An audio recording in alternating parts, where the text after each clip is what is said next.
Hi everyone. Welcome to week 12 of English 2332. Can you believe how quickly the semester is passing by? We're in week 12 of a 15-week semester. And so we need to take a look at a few things. First of all, you already have your assignment sheet for the third response paper. You've taken your second unit exam. The third unit exam is coming up on April the 24th, and then the final exam will probably be that Tuesday, May the 6th. But let me double check my schedule, check my other classes, and make sure. I'll be sure and post that up for you. Today I want to talk to you a little bit. Well, let's talk real quickly about your response papers. They have shown some improvement, but still you're going to need to concentrate on focusing, narrowing the focus, so that your paper doesn't try to cover too much material. Again, with 2 pages, you don't have to cover a lot of territory. You want to focus on one particular aspect of one particular topic. And for the next paper, your topics are any single specific aspect of Sir Gawain and the Green Knight, which I really enjoy. Any single specific aspect of the Inferno, lots to cover there. Any single specific aspect of Beowulf. So if you're going to do the Inferno, for example, I would probably focus just on the types of sins in level 8, or the types of punishments in level 6, or what is the vestibule of hell like. And, of course, your introduction will have to have a kind of an overview of that material, but then the rest of the paper should be your response to it, how you feel about it. And it's okay to feel confused or overwhelmed or, knocked back and forth, because he really does a wonderful job. Dante does a wonderful job of bringing this topic to life with both beautiful language and vivid imagery. A lot of his success is due to his imagination.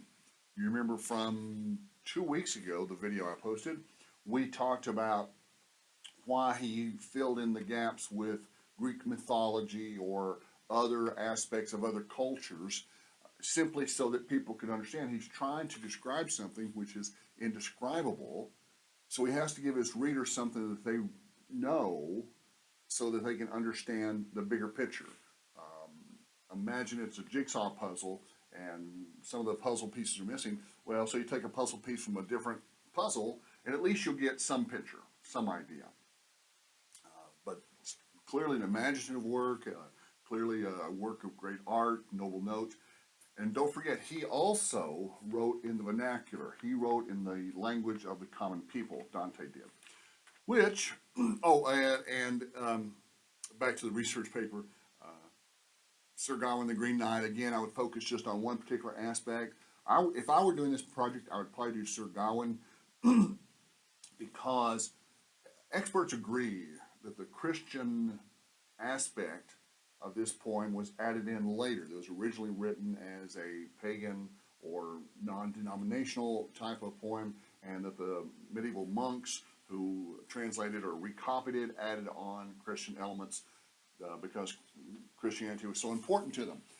But they've done such a good job, and they've incorporated it so completely that it doesn't feel added on. It doesn't feel like it's just stuck on there at the last minute. But I would probably do a description of his armor, or a description of the journey, or a reaction to the foes that he fought. He fought a lot of foes on his journey to find the Green Knight. You could talk just simply about the description of the Green Knight. This poem, again, has lots of details, and not much is left to the imagination. So, and that's why you really have to be careful. I was watching a video of Sir Gawain and the Green Knight, and in the video, the Green Knight is this huge, hulking giant, all furry and stuff like this. That's not the way he's described in the poem. He's described in the poem as a giant, sure, but very slender waist, broad shoulders, very like a ballerina, very nicely balanced and very delicate and very good looking, extremely good looking. Although he's got a beard that tucks into his cape and hair, into his belt, and hair that flows like a cape. A unique individual, to say the least. And in case you're not familiar with Sir Gawain and the Green Knight, well, you know what? we'll wait and talk about that next week. Because this week, we get to talk all about Geoffrey Chaucer. Okay, now I know that Chaucer is considered the father of English poetry. I know he had a huge influence and a huge following. He was immensely popular, and he's a good writer, but I never got into him. When I took him in school, just never really enjoyed his poetry all that much. Certainly a fascinating life and a wonderful backstory to his poetry, but it just never really appealed to me all that much. But maybe it will to you. So let me see if I can sell this to you a little bit. Okay, so you got Geoffrey Chaucer. He's born middle class, kind of upper middle class. He is apprenticed to this royal family, which gives him it says certain advantages, but gives him lots of advantages, including a good education in a lot of different languages. It also means he can travel a lot, so he's exposed to different cultures, and he has a lot of different jobs. Now, he's not bouncing from job to job. He's not getting fired and having to rush out and find a new job. He's taking these jobs for the experience, because look at who he comes in contact with. He comes in contact with lots and lots of everyday people. Guess who appears in his poetry?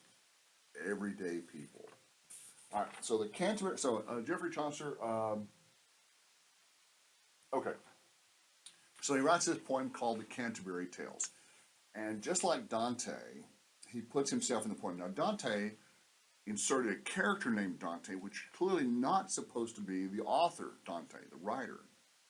Chaucer puts a character in there named Chaucer, and it is kind of supposed to be him. There's nothing that directly contradicts between the character and the author. So he puts himself in, and he's pretty clever in doing it. He's the innkeeper, and he says, okay, you guys are going to go on this pilgrimage, and I'll go with you, and we'll have a contest telling stories, and whoever wins gets a free dinner. And if you don't like my decision on who the winner is, if you don't like my judging the contest, then you have to pay for my trip coming and going. So he's got kind of a nice situation going on there. But let's talk a little bit about that pilgrimage. This was a pretty common thing. People from London would travel to Canterbury, to the shrine at Canterbury, because of this famous priest called Sir Thomas of Becket, who had been a good friend of King Henry II.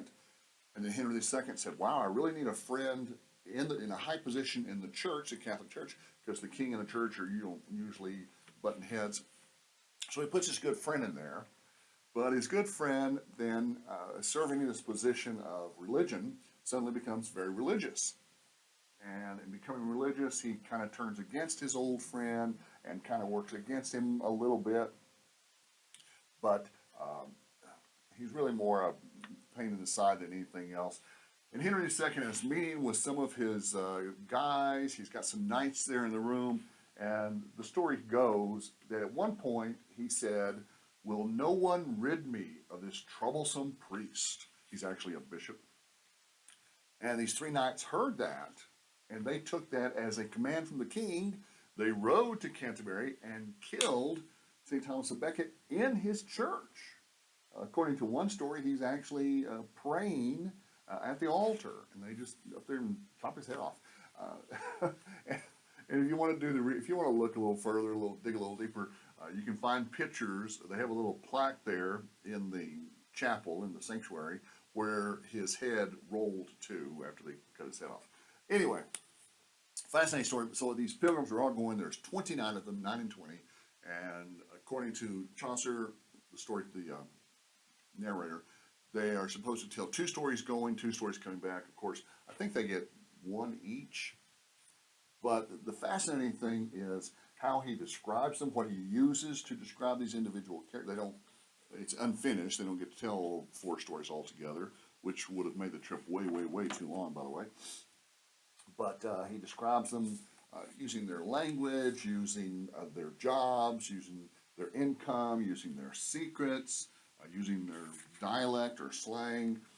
And he just really brings these characters alive. And again, like Dante, he's writing in the vernacular. So he's writing in everyday speak, everyday talk, everyday language, so that so that people who don't normally read poetry could read it and understand. Now, a lot of people a lot of the time could not read or write. They were illiterate. But they could hear the poetry being read to them, and if it was written in the same language that they speak, it's easier to understand.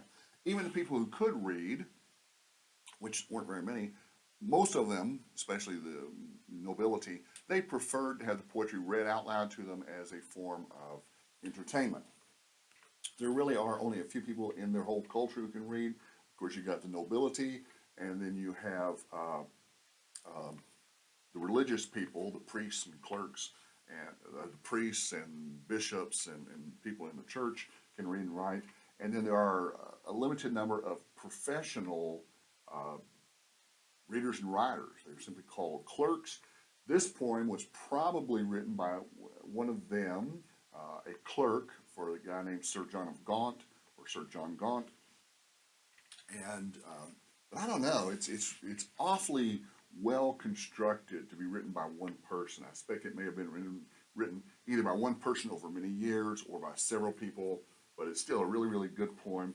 Lots of adventure, lots of special effects, magic. It's just really,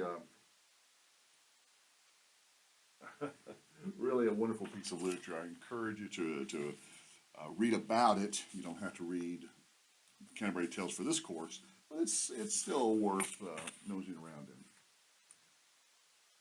in. Okay, I think that's it for today. If you have questions about the next response paper, I hope you will let me know, and I look forward to hearing from you.